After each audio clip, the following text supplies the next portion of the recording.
Hello everyone, again welcome to Pharma Star. और हम discuss कर रहे थे डिप्लोमा का सिलेबस, जिसके अंदर हमने फिजिकल इनकॉम्पेटिबिलिटी और जो थेरेपेटिक इनकॉम्पेटिबिलिटी थी उसको फिनिश कर लिया था।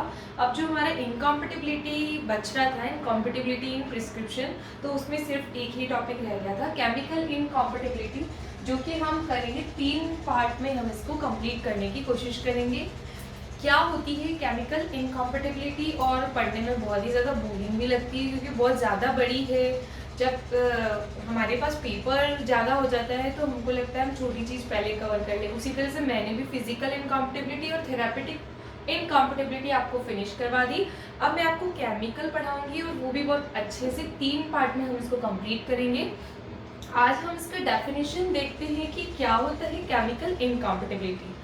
अगर कोई प्रिस्क्रिप्शन है, उसके इंग्रेडिएंट्स के बीच में कोई केमिकल इंटरेक्शन हो रहा है और उसी की वजह से कोई इनएक्टिव कंपाउंड बन रहा है, क्या होगा? केमिकल्स के बीच में इंटरेक्शन, यानी कि इसमें जो रिएक्शंस होने वाली है वो related to chemical, not physical. ठीक है, इसमें जो केमिकल्स की वजह से इंटरेक्शन होगा जिसकी वजह से कोई इनएक्टिव कंपाउंड बन रहा है, तो वो आता है आपका, वो कंसीडर होता है आपका केमिकल इनकॉम्पेटिबिलिटी में।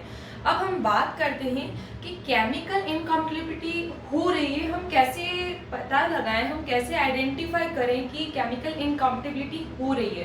तो जैसे प्रेसिपिटेशन हो रहा है तो हम उसको देख सकते हैं, इफोर्वेसेंस हो रहा है तो हम उसको देख सकते हैं, कोई डीकम्पोजिशन या एक्सप्लोजन हो रहा है तो हम उसको देख सकते हैं। तो इस तरह से केमिकल इनकॉम्पेटिबिलिटी को हम आइडेंटिफाई कर सकते हैं। तो जनरल केमिकल इनकॉम्पेटिबिलिटी होती है वो 2 टाइप्स की होती है, जनरल, टॉलरेटेड और आपका बचता है एडजस्टेड। 2 टाइप्स की, टॉलरेटेड और एडजस्टेड, आपको याद रखना है, टॉलरेटेड और एडजस्टेड। टॉलरेटेड यानी उसको टॉलरेटेड के अंदर, जैसे कि नाम से पता चल रहा है, हम इसको टॉलरेट कर सकते हैं। तो हम इसमें क्या करेंगे, प्रोसेस जो होगी मिक्सिंग की, या तो उसका ऑर्डर ऑफ मिक्सिंग चेंज कर देंगे पर इसमें कोई अल्टरेशन नहीं डालेंगे, तो वो आपकी हो जाएगी टॉलरेटेड। और सेकेंड वन हो गया आपका एडजस्टेड। एडजस्टेड में क्या होगा, हम कुछ एडजस्ट करने की कोशिश करेंगे। कैसे? या तो कोई इंग्रेडिएंट है उसका एडिशन या फिर उसका सब्स्टिट्यूशन निकालेंगे जिस इंग्रेडिएंट की वजह से इनकॉम्पेटिबिलिटी हो रही है। तो हम इसको पहले आइडेंटिफाई करना पड़ेगा कि किससे हो रही है, और उसी इंग्रेडिएंट का हम या तो सब्स्टिट्यूशन कर देंगे या किसी और का एडिशन कर देंगे। तो इस तरह से हम उसको एडजस्ट कर देंगे, इसलिए ये एडजस्टेड इनकॉम्पेटिबिलिटी। और ये इसको हम टॉलरेट कर देंगे, प्रोसेस चेंज कर देंगे, पहले 2 इंग्रेडिएंट मिक्स कर दिए फिर दूसरे मिक्स कर दिए, इस तरह से ऑर्डर ऑफ मिक्सिंग चेंज कर देंगे, तो ये हो जाएगा आपका टॉलरेटेड केमिकल इनकॉम्पेटिबिलिटी। तो इस टाइप से ये दोनों का कॉन्सेप्ट आपको क्लियर होना चाहिए कि टॉलरेटेड क्या होगा। और इसके बाद एक और रहता है, इसके एक और टाइप्स रहते हैं आपके, इंटेंशनल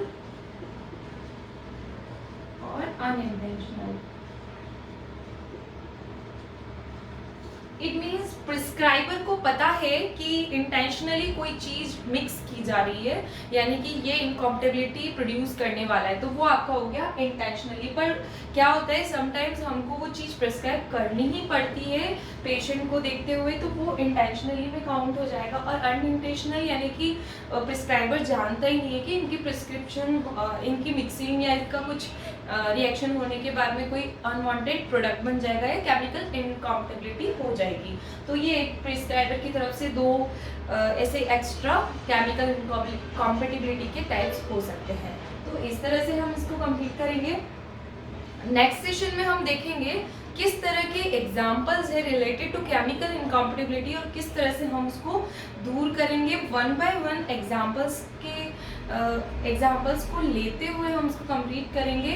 और दूसरी चीज़ ये रहेगी इसके अंदर, केमिकल इनकॉम्पेटिबिलिटी में डायरेक्ट क्वेश्चन बीच में से आएगा एग्जाम्पल्स में। जैसे आपको एग्जाम्पल दे दिया जाएगा और बताओ इसमें इनकॉम्पेटिबिलिटी कौन सी है, तो वो आपको आइडेंटिफाई करना रहेगा और उस तरह से आपके MCQs आएंगे।